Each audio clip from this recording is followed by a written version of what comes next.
Hello, human peoples. You're listening to the podcast network of Gamefully Unemployed.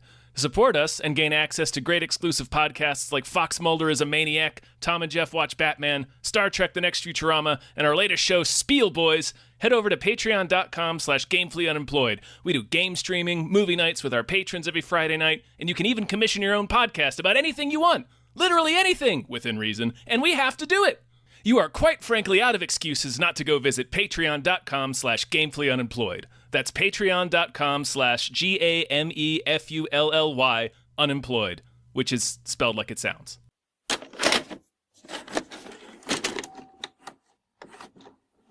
Yes, sirree. Wow. Yeah, it's about trauma, Tom. Did you know? It was a little difficult to tell because it was cloaked in the metaphor of her specific trauma. But Yes. I eventually caught on that, yes, the movie is about trauma.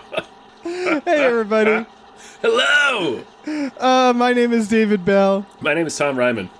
and we just watched Smile. Smeal! More like frown. Am Yeah. I right? Hi. I know you're nervous. I just want to have a chat. I'm seeing something no one else can see except for me. It's smiling at me. Oh my God! More like sourpuss. Nah. Yeah. Listen. First of all, big thank you to Barry Tumath. Thank you. Barry Tumath, they were the ones who made this happen. I believe Right. they They were- sensed. Oh, go ahead. Oh, I think they probably overheard me or you talking about how we're not going to watch this movie, and they were like, Think again, assholes. yeah, nope, you're going to watch this. Yeah. Because I avoided this movie for so long, Tom. Yeah, I just wasn't super interested because It looked, every scare in the trailer I recognized from another movie. yeah, it looked so mediocre, and I don't like hating horror movies because No. I hope to write one day, and so it's like every horror movie I publicly hate is like a bridge burn. Right, yeah, it's not something that we get super excited to do. Nobody sits down to a movie and wanting to not like it. That's a waste of time. Right, and in fact, I started trying to do compliments of this movie. My Oh. compliments were like, "Oh, nice opening shot," or like, Well, "Oh, I here- like that they did the pink walls." Let me pause that thought for just a second and hit you with what may be an unexpected a hot take. Hot take? I thought this movie was fine. Okay, I didn't. Sure. Here's the thing. The movie is technically fine. You're right. In fact, I think the movie is good at times. The reason why is because it just takes from every Right. other horror It's movie. just literally every scare Yeah, this just movie about is I identifiably from another movie. I wrote them all down. I could do a tweet storm of this, because this movie, as far as I'm concerned, is kind of a grift. It feels like it was made by an algorithm. So Jason Blum actually said that the success of this movie made him think that a horror bubble is happening, and he didn't really specify too much what he meant by that. But I think he might have sensed how mediocre this movie actually was, even though obviously he produced it. And it did well. Yeah, and that's the thing that bothers me is that it's a grift and it worked. It reminded me of like the Scary Movie films where it's like, oh, you're spoofing horror movies, but you're doing it seriously. Oh, in this film, you're saying is Yeah. doing it seriously. Yeah, I guess so. Yeah, I think that's technically true. I mean, I wouldn't necessarily call it a grift. I just think I don't think they set out to grift, Like, but 'cause it it's- felt like a grift. because you mentioned how you were like at some points trying to come up with praise for the film, and I think it's in some spots it's genuinely well directed. So I don't think this is like an untalented filmmaker. It's just all of the I don't know much about him, I just wanted go to on. say that all of the scares are just lifted from other movies, and I'm not talking about just we don't mean that it's just like a jump scare in a similar way or staged in a similar location. It's like the scare itself and then the context around the scare are kind of the same as It's the a other collage. movies. It's sort of the thing that sometimes angers me with Tarantino, which is like he'll homage so much that it's like give me like you're just taking from other things. Well, yeah, now this you're is just that, doing the thing, yeah. Right, this is just ramped up to yeah, Family Guy does that too, where they'll like just use a joke. It's like, is that an homage? Because people might not remember where that joke came from. So you're just kind of stealing it. It did feel a little bit like that because the two biggest ones that I noticed was the neck swinging thing is from Terrified, which is an Argentinian horror film, I believe. Yes, and then that's in the trailer. The woman on the phone saying "Look behind you" is from that Netflix show Marianne, which is French. Yes, so it's those... like it.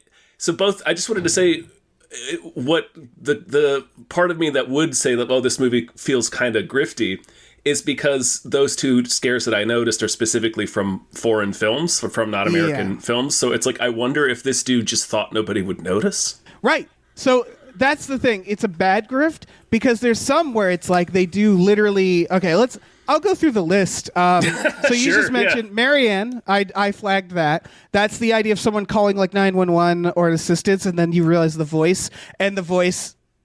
So I also want to note it's copying every single version, but worse and more rushed.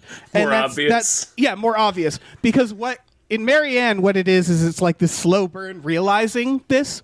And then it does the like look around the room, and then the voice is like, "Can you see me?" While she's looking around the room, and I'm just like, that was terrifying. In this, the voice just goes like, "Look behind you," and it's like, oh, fuck's sake! Like, and it's the exact same idea. It's look around, I'm here. So that's what you mean about the context, which is that it's not just that they take the concept. So that's one, Marianne. And it's not, to be clear, it's not ineffective the way it's done in the film. It still is like that scene is still like, ooh, it's tense. But yeah, it's much less effective because I've seen it done better. Like the exact thing done better. Terrified is when the person comes to the car and their head flips down. There's also like Evil Dead in that because the smile is very Evil Dead, I noticed. So that's in the trailer. Witch in the Window. There's a scene where a character is in front of her, and then she gets a call from that same person, realizing that the person in front of her is not there. That's from Witch in the Window, also an indie film, and it's done way better in that film. In this, it felt rushed again, because why would the therapist call it that time? Like, the idea is her therapist comes to visit her to check if she's okay, and then she gets a call, and it's like, "Hi, I'm your therapist. I'm just calling to check." And it's like so like forced and weird. So that's the Witch in the Window does that better. I mean, there's a lot of little things, but there's The Ring. They do Straight Out of The Ring. They do a person say, "I saw his face," and it does a hard cut to someone with their jaw fucked up. Yep, Fangle jaw. Exactly like The Ring, and that was the one. Fangle jaw. That was the one where I was like, surely you know other people. This is like that film Yesterday. Except the director doesn't realize that the horror movies still exist. Right, you know what I mean? It's the inverse of that. Yeah, where it's like they're ripping off things that's like, people remember this movie. They remember The Ring. That's the most memorable thing. They do The Ring thing. Literally, the person says, "I saw their face." Exactly the line from The Ring. And then they do the cut. A person drawing... with no sound, specifically to a quick shot of the fangle-jawed corpse. Right. Also, there's more similarities. The entire plot of The Ring is basically in this. To the point that I knew how it would end, because it's my ex-boyfriend. I'm going to you. I have 5 days before this thing happens to me. This person believes me, and I was like, "Oh, you're going to pass it on to him," because that's what happened in The Ring. Like, that's what happened in The Ring. So I know you're going to do it in this because you're just copying it. And sure enough, that's what happened. The person drawing a demon. That's from a lot of things. I know that was. I laughed out loud when they watched. Yep. Because the way the movie sets this up is kind of patient zero at one point, but we find out that the line actually goes way further back than this dude. But like our main character, she catches this demon from this woman who comes rushing in there, just in real dire straits, and she got it from witnessing this professor beat himself to death with a hammer at college like 4 days ago. So our main character goes to the professor's widow to talk to her in her home, and she's talking to her about like, did your husband say or do anything weird or describe what he was experiencing, and she gives her this look and is like, follow me, and they open up this den of horrors where it's just he's been feverishly sketching this smiling demon, Right. Which again, Like, every and they tell- cliche. And they also, a problem I just realized is that they tell us, they establish that it kills you within a week if you don't pass it on to somebody else by killing somebody in front of somebody else, and it passes through that way. So nobody has lasted longer than a week, and most people last 4 days. So my man was cranking out all those drawings in less like, than a "Jeez." week. Yeah. Ridiculous. It's incredible. Right. Also, I mean, I'm not done talking about I comparisons. know. I just wanted to hit pause and unpack that one. But that is one. That is, yeah. And again, done way worse. There's a part where I listed them off. They went in order. Upside down car shot from Devil or whatever. There's many movies that do that. Upside down city, they do. Straight to back of the head shower shot from The Grudge. Straight to a refrigerator door horror shot. That's from pick your movie. That then goes into a It Follows slow pan shot that goes into a Hereditary shot of the image barely in the dark scene. And you can see it all. Like, again, it really feels like a chat CPD or whatever fucking doing a horror movie. Like Right. it's like it's just taking things It's from just Frankensteining things from other films. Yeah, and I want to talk about, first of all, it's less subtle heredity throughout, to a point that someone's like, your condition is hereditary. Right, it's like not they're just even yelling it. It's not even a metaphor. Like, the idea of the movie is that the demon is supposed to represent trauma and what happens if you don't deal with it. Right. If, like, you put on let's say a fake smile and just, push it down, it's... Yeah. But the way they explain this in the movie is, as a little girl, our main character witnessed her mom commit suicide. And now, decades later, she's being haunted by a demon. That's exactly how it passes along. So it's like her exact trauma is just what this demon does. Like, hey, you're going to witness somebody kill yourself. And they just say it. They just say it. It's just what it is. Yeah. Literally, someone says, like, the demon feeds on your trauma and finds people with trauma. And it's like, yeah, I know. First of all, I want to talk about that as well, is that, again, this is about doing it worse, which is it's not only so overt, but it's also trauma is the go-to for horror, right? Yeah. And, it's the easiest thing to not have anything really substantial to say. Yeah. So is smiles. The concept, the basic concept of this thing smiles at you. It's just like, oh, yeah, really? You might as well make it like a scary clown.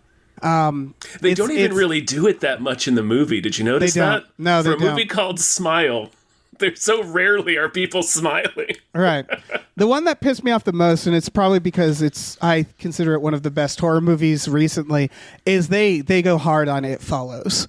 So they do the slow pans and zooms, but again, rushed. They can't commit to them. They also don't know when to do them. They do one where she's looking out the window and someone's staring at her from below, which is straight up It Follows. But then they'll do them at weird times, like when they rip off Terrified, the next shot is a slow zoom out, and like It Follows uses that for the idea of voyeurism and tension.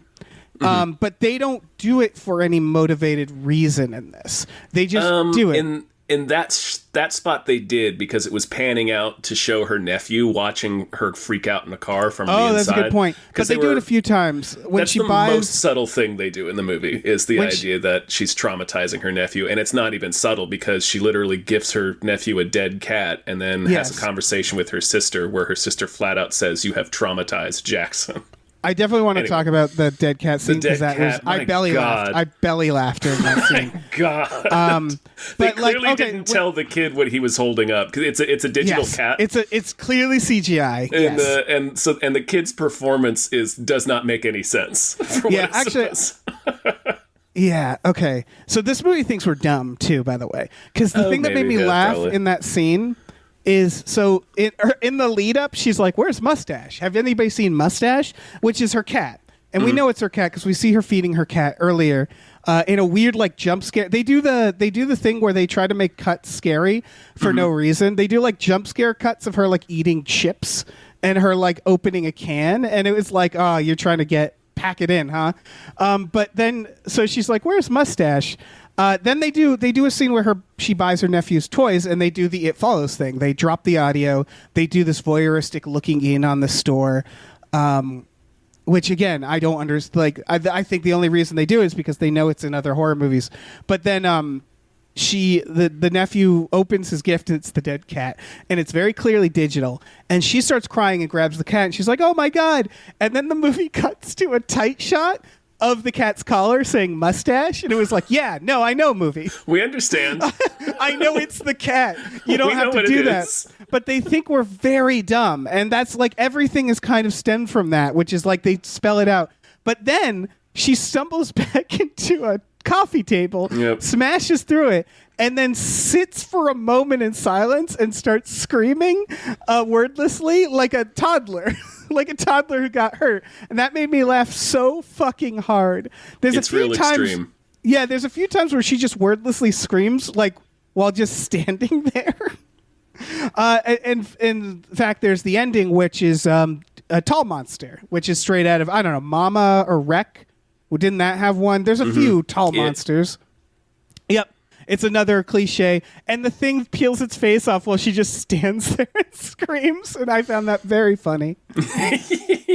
And then her boyfriend just stands there while she takes like 20 seconds to light herself on fire. Right. He really does not make much of an effort to intervene. Yep.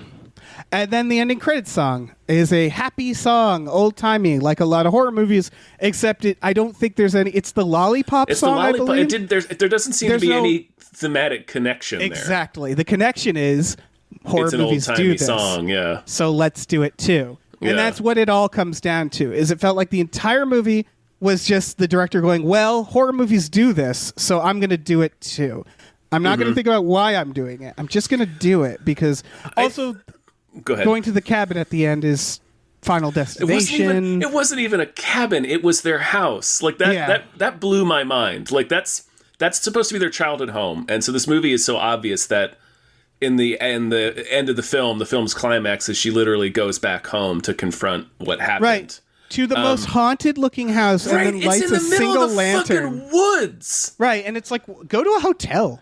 Get room service, watch TV. Because at that point, she wants to be isolated, and it's like, why would you go to there? That's the worst place to go. Well, because she has to face her demons, face her trauma. I guess. And that was the site of it. So she has to go confront her mother's ghost and what she did. But the thing that blew my mind about this is that we see it in flashbacks. It's just like a regular suburban house. Right. But then now, for some reason, it's out in the middle of the woods. Right.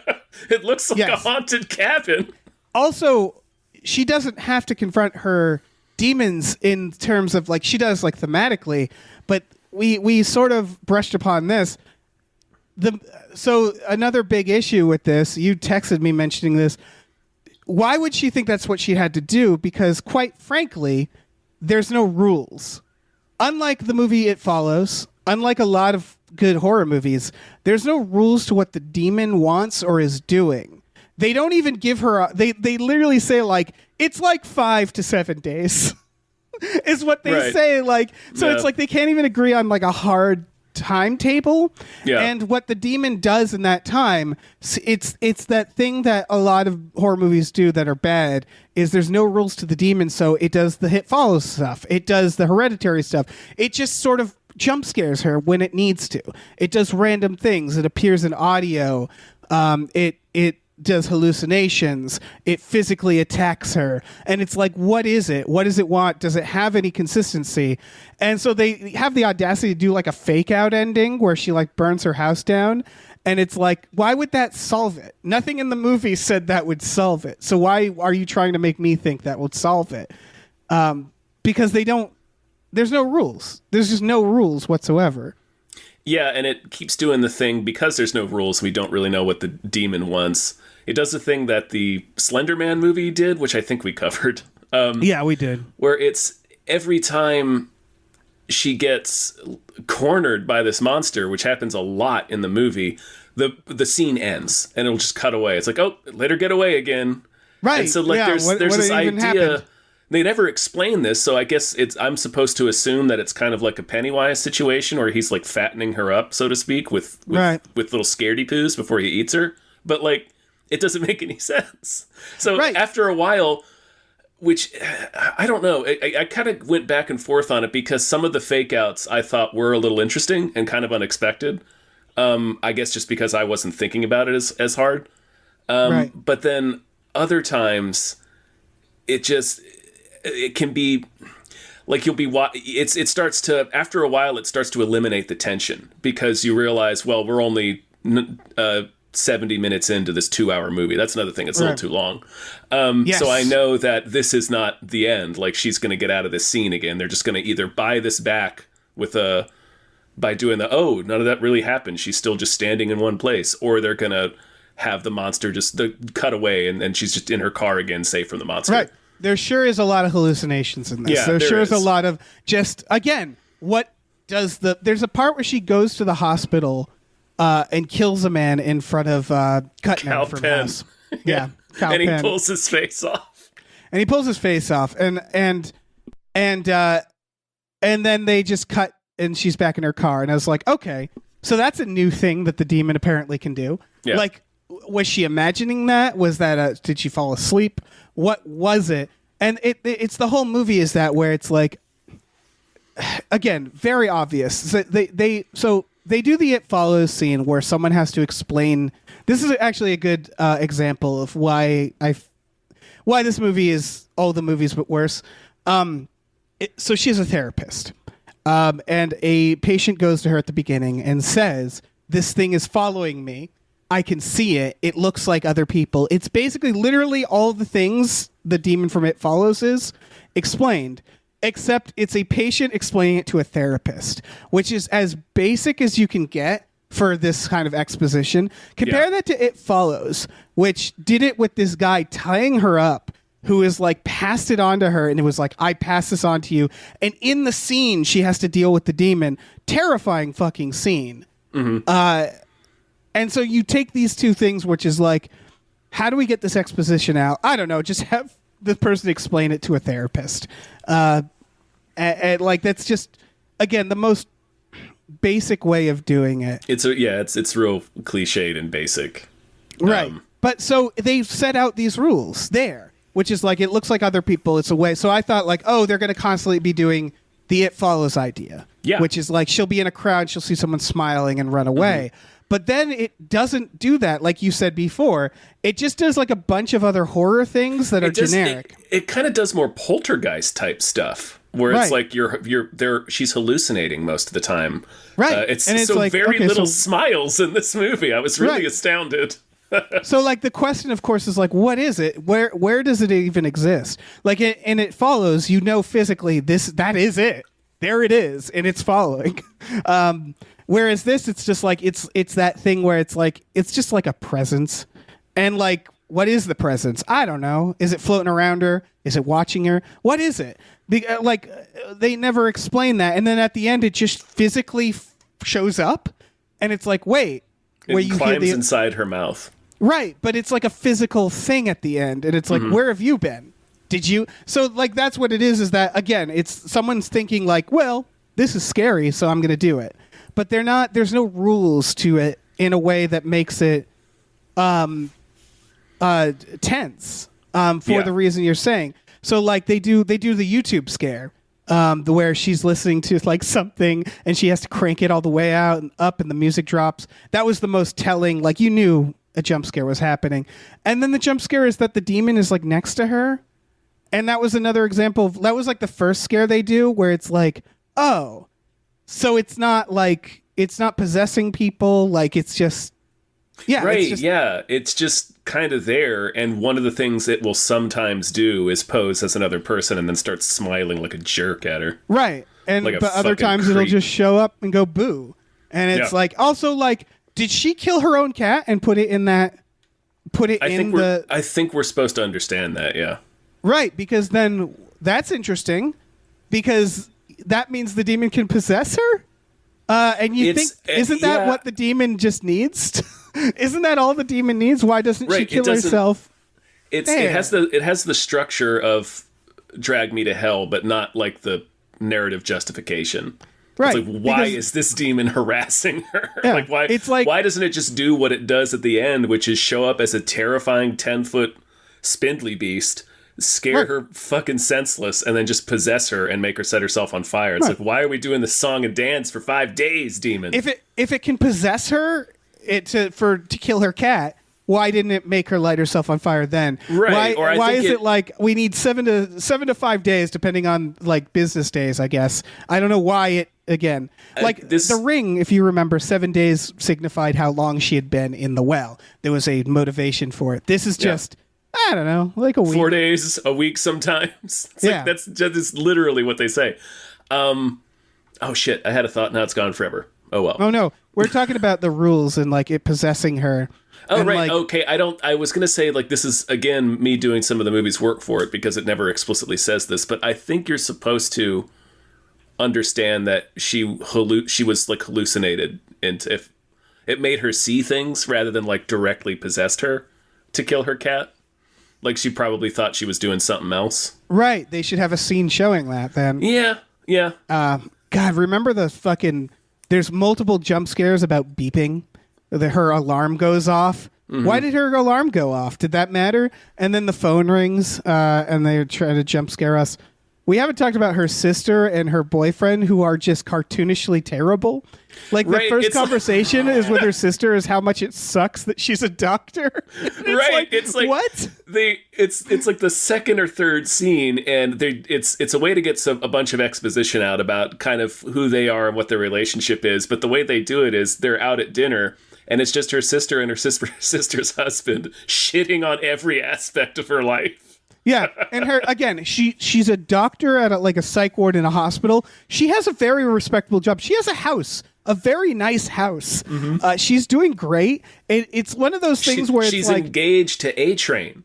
Yes, she is, and it's one of those things are going where, great. Right, where it's like, why would people act like this about her life? Where they're trying to make her like very vapid, but it's so unsubtle. And then her fiance just like dumps her the moment she experiences some trauma. He just leaves the movie. That was confounding. I didn't understand why they had both her fiance and her ex-boyfriend. I don't understand why that couldn't have been the same character. Because they wanted to do like The Ring, where they wanted to have the like side guy who was he just vanishes from the movie. After a certain point, we just never see him again. Yeah. And I mean, good for him, I guess. He escaped. Yeah, A-Train got the fuck out of there. But it's just it's overall it's so unsobtle, and I felt just generally insulted by this movie because I feel like this movie, it didn't care. And that's what, again, going back to what Bloom said, it feels like it's this movie that it did the most minimal effort. It just pulled from other horror movies. It has this this generic villain that doesn't have any rules. It uses smiles. It uses trauma, all the lowest of low-hanging fruit, and then it just throws it at the audience in the least subtle way, in the most insulting of ways. Every shot, every piece of dialogue, every character is just so obvious in the way that they get out the exposition and the scares that it's like, I feel like, I don't want to speak for Jason Blum, but I feel like you watch a movie like this and the popularity, you're like, oh, okay, so like, we're hitting like, you know, the point where it's elevated horror. It's like how Scream, and then everybody was doing Scream sequels, right? Right. This is like this is the end result of elevated horror, is like the most cynical version of that, in my opinion. Yeah, I think you could get more obnoxious with it, like something more in the direction of like It Comes at Night, where it's just like one camera in a single room, and it's just like there's a monster in the corner, and it's very moody, and you never see anything, and then the movie 100%. They could keep. But yeah, going. I totally get what you're saying. Yeah, I also get that, like, I think there is talent in this director. Yeah. I don't think there's talent in the writing, which happens to also be the director. Yeah. But I think this was a very lazy film, regardless of that talent. Well, I think this was a short film. I'm almost positive. So let me, it was based on a short film, but I don't know how close to the short film it was. Gotcha. That's what I was reading. I suspect, kind of like Lights Out, that he just really didn't have a feature-length idea. So ultimately, this movie is just kind of borrowing things from other movies in this weird potpourri. And again, borrowing tactics, which really bums me out. And again, it's so there's this element of like, and I'm sure people listening might have already thought of this, is that like horror builds on each other. Like the same way you could argue Tarantino, a lot of like not everything he does is stealing. A lot of it's like, yeah, we take from each other, or the industry does, directors do, because that's how it grows and builds. It doesn't feel like the case for me. It really doesn't. It feels like this director watched these films and just took the things, because as we're saying, it's in the exact same context every time. Right. It's not just the idea of the scares. It's like the identical situation. Yeah, and it says a lot about how broad the villain is, that they can just do that, just pull from everything. It's just generic horror. It's Scary Movie without the comedy. but serious. Yeah, it's just, let's take Scary Movie without the jokes. Hey, that's just Scary Movie. Oh. I want to watch Scary Movie. Yeah, probably. Yeah. And then the character is also like, again, she's just very, like when she goes to her sister to tell her she was cursed and rambled, the one thing this movie had going for it that I thought at the beginning was the idea that she's a therapist dealing with people who are coming in to the hospital under the most awful conditions. Like the idea is she's seeing people at their worst day, right? That's how it starts. And so I thought like, okay, what would be interesting is if she took a breath and realized that and like tackled this from a very logical standpoint, but they don't do that. She just turns into a puddle. It's just a, you know what I mean? Too, yeah. Yeah, where it's like, I kind of want to see a version of this where a character goes like, okay, I'm going to keep calm and I'm actually going to like, I like the idea of someone who's like actually formidable, but there's no point in this movie where you feel like she just like crumbles. She just does everything that she knows she shouldn't do. Right. It feels like she gets blown around, kind of. Like it's... Yeah. It's not a bad performance. I think she sells it well. Everybody in this is doing fine. Not an easy part, because most of this movie, she is, like, absolutely terrified. Yeah. But yeah, it is kind of... It is... I wish they would have done a little bit more with that idea, for sure. The "You're Going to Die" scene remained very bad to me. That he starts screaming that. Yeah, they gave it more context than the trailer, but it's still, the scene still just made me kind of giggle.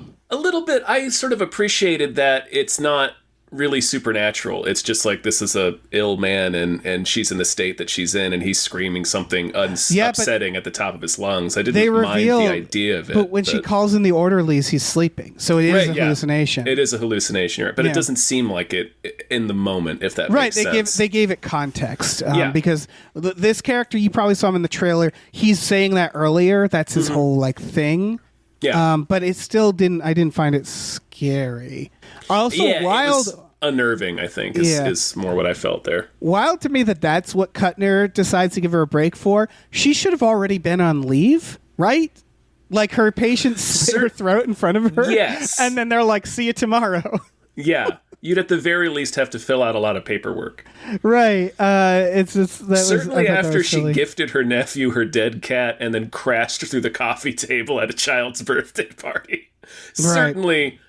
her loved ones would have been like, you need to be in the hospital for a little bit. That was so fucking funny. Dead cat, of course, being another horror trope, but just that the cat was so obviously CGI. The kid's holding it up like a trout. Yeah, it's very funny. The close up of the collar and then her falling through was this like triple whammy that I belly laughed. It was so fucking funny. It's escalated so far. Yeah. And then certainly the rest of the movie couldn't have happened after that, right? Like if your sibling came over to your child's birthday party and that happened, like you wouldn't just let them go home. Right. There's a lot of characters just being like, well, see ya. Yeah, see ya. There's something seriously wrong here. Yeah. Yeah. It's really weird the way people act. I know everyone is so dismissive of her because they can't. They don't accept that she's being haunted, but it's like, well, they're not even really trying to help her. And she's not trying to convince people. She successfully convinces the cop in a very specific way. She does this thing that she could do for everybody. Like, she goes to her sister and she's like, I'm cursed. Look at these pictures of dead people. And the sister's like, no. She could sit her down and be like, just listen to me. So I tracked a series of suicides. I'm not going to show you pictures. Isn't this weird? Because it trails all the way to me. And that makes me very scared. And now I'm seeing things like she can make and that's what I wanted to see, because it would have been really interesting. But she just becomes a blubbering mess. They're trying to make an observation about how people treat you. Yes. When you have like mental health issues or trauma, they're just not doing a very good job at it. I think they're also, she lashes out. She starts lashing out progressively more and more, and in ways that it's usually not totally deserved. In the film. So I think it's also trying to make a comment about how if you're not dealing with things, then you're going to end up lashing out and harming people around you. I think that's what it's trying to say there. Yeah. I mean, it's again, it's all very loud. Remember the what I called the roar cut? She is in bed. The roar cut. Yeah, she's in bed and they do another horror shot. They do the thing where the camera turns a lot. Like, I think, what did that? Conjuring or Insidious? It's a James Wan shot. They're ripping off James Wan a lot with the cinematography, where she's in bed and there's like her mom standing in the hallway behind her. Mm-hmm. And then you hear a roar that I don't know if the mom made it. And I don't know what happens at that scene, because they cut to her standing in traffic and a car is like almost hitting her.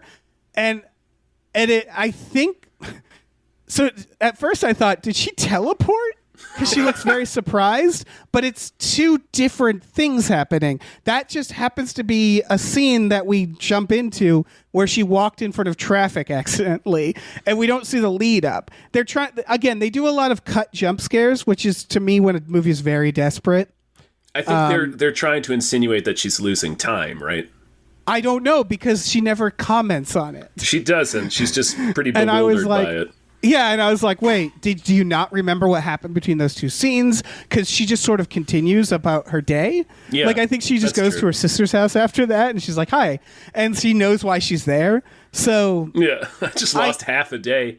Right, so I don't think that's actually what's happening. I think it's just a cut within the film that's designed to make you go, like when they cut to her eating chips loud after the scene after this, which was also made me laugh, because it means that she saw her sister's head turn and then she went and got a burger, and it was like, all right. Yeah, she is just fucking. She's just grubbing out on in a the burger. parking lot. Yeah, she's just fucking. And there's this element of like dropping an elbow on that hamburger. I really enjoyed that scene. That was very funny. I wish the movie did something with her character progression, whereas like, she was getting more nihilistic or something with this. I think that's what they're suggesting, because she's a little harried and kind of frenzied when she's eating her sandwich. But they don't. There's no like progression of the character. Really. You know what I mean? I agree. It's very abrupt. She's whatever they need her to be. Yes, to do the thing. Yeah, yeah, and that's common in horror movies like this. Yeah. Yeah, this is just. There's one more thing I had written down just because I thought it was funny. Oh yeah. Where she says, when one of the guy from the trailer, it's like, who says you're gonna die, she's gonna die, everyone's gonna die. Mm-hmm. When she is hallucinating that he's freaking out, she calls for help. In the hallway, and she says, "We have a patient who's 5150." Now, 5150 is not a medical term. That's legal code. That's right. That's an involuntary hold on a person who is having a mental health crisis for 72 hours. It's not even the right code, is what I'm hearing. Right. Yeah. So it's not only is it not a medical term, but it's not describing the kind of help she's calling for right now. Yeah. Because it kind of seems like this guy is already there on a 5150. Exactly. That's why he's there. That's why he's there. Yeah. It's just so lazy. Yeah. It's one of those films that's so very lazy, and it really, like, I had fun watching it because it was so lazy, and I was laughing a lot, but it's one of those that, like, it definitely bothers me that it got the success it got because of how lazy it was. Where it's like, I think of a movie like Lights Out, where we were in the theater together, where the audience erupted in laughter halfway through. Yeah. It was like a dam breaking. It was so funny, where like everybody like collectively was like, this movie sucks, right? And that movie bombed, and that movie, like, you know, we all kind of moved on. This should have been that. It's based off a very simple gimmick, like you said, they don't have anything, but because they were able to kind of grift their way through the movie, I think it's like designed for like people who were born yesterday. Like, it's designed for teenagers. That's you know, brutal, Dave. But yeah, you're right. It's designed for. And look, it's fine. I mean, it offends me a little bit creatively. It really, it does. I felt insulted by the movie. Yeah, but like, it's, you know, it's fine. I understand why it did well and why people liked it. I saw it for free. Yeah, like, that's the thing. I saw it for free on streaming, and I'm like, that's fine. Like, I honestly, like, if you're curious, if you like trash, because people like trash. Yeah. I like trash. This is a movie that you would have fun watching with friends, I think. Yeah, but as like something, it helps that I didn't see this in theaters. It helps that I waited till the hype came down, because there was a little hype around it. Yeah, for sure. And it's sort of that, where it's like that response I find very offensive, because I'm just like, it's such an obvious grift. So watch Witch in the Window, watch Marianne, watch It Follows, watch Hereditary, watch The Ring, watch, I guess, anything with spindly people in it. Little spidery people. Spindle Bros. Watch Barbarian, which also does the end credits song, but Barbarian better. rules. And also does the big tall person. Like, even watch Devil, I guess. Watch the things that this stole from, because those are way better. I mean, some of them, you know, it's a matter of opinion. I mean, Devil, I had a similar experience in the theater where everybody Devil is just a very started silly laughing. movie, yeah. But you know what I mean, which is like, for better or for worse, watch the movies. Terrified, definitely watch Terrified. Definitely watch Terrified. That one rules. I mean, you can watch Terrifier too, but it's not the same movie. I don't like that one. That's kind of Terrified. a grindy slasher. Terrified, yes. Watch Evil Dead. Watch the movies. Definitely watch Witch in the Window, because that's one I don't think a lot of people have seen. Watch the movies that this person stole from, especially the smaller movies, and enjoy those movies more than this, is my thought on this. Sure, for sure. I agree with that. Yeah. Dave, and then can you hear me? Can you hear me smiling? Oh, no. Are you smiling? I'm smiling because I think that's a sode. Now you're smiling. I'm gonna kill this podcast in front of you. Yeah, this movie it made me laugh, so therefore it made me smile. That's true, yeah. Yeah. I think I smiled more than the movie did. Right. You know who else makes me smile is Barry 2 Math. Thank you, Barry. Yeah, they do. Thank you. Thank you. And this was through our Patreon, so if you're interested, you can go to patreon.com/gamefullyunemployed, GAMEFULLY unemployed. We have exclusive podcasts on there, like Tom and Jeff Watch Batman, Fox Mulder's Maniac, Star Trek The Next Futurama, or Spiel Boys. We also have a tier where you watch movies with us every Friday night. We have a whole Discord community that's great. Lots of smiles on there. Yep, we deal in smiles, Dave. Yeah, we sure do. And trauma. And trauma, yeah. We pass the cycle of trauma. That's us. We also have a store. You can head over to gamefullyunemployed.com, where you can find a link to our Teespring store, which has all kinds of cool original artwork and designs you can get on t-shirts, mugs, stickers, posters, all sorts of things. So slap your grinning peepers onto that. Mm-hmm. An R.I.P. mustache. Oh, man, mustache. You deserve better. Yeah. Yeah, no, if a cat dies and I burst into laughter, that's a bad sign. You have failed as a film. Yeah. My goodness. It looked like he'd landed a trout. It really did. Just holding this CG cat. And it was like a Disney CGI. Like, it was real, like, it was, it really did feel like they wanted to get the juice without upsetting people. So the cat, like, looks weird and you don't ever really see it. You just see it from behind. Just use a dummy cat. Let the little kid hold a dummy cat. And if the kid asks why, say, well, listen, he's sleeping. He's sleeping and your parents don't care enough and they let you be in this movie. So, yeah, your parents want money. Yeah, exactly. So hold this fake dead cat. Yeah, exactly. And cry, damn it. Cry. Yep. And sit there and wonder whether or not it really is fake. Yeah, exactly. Action. Children.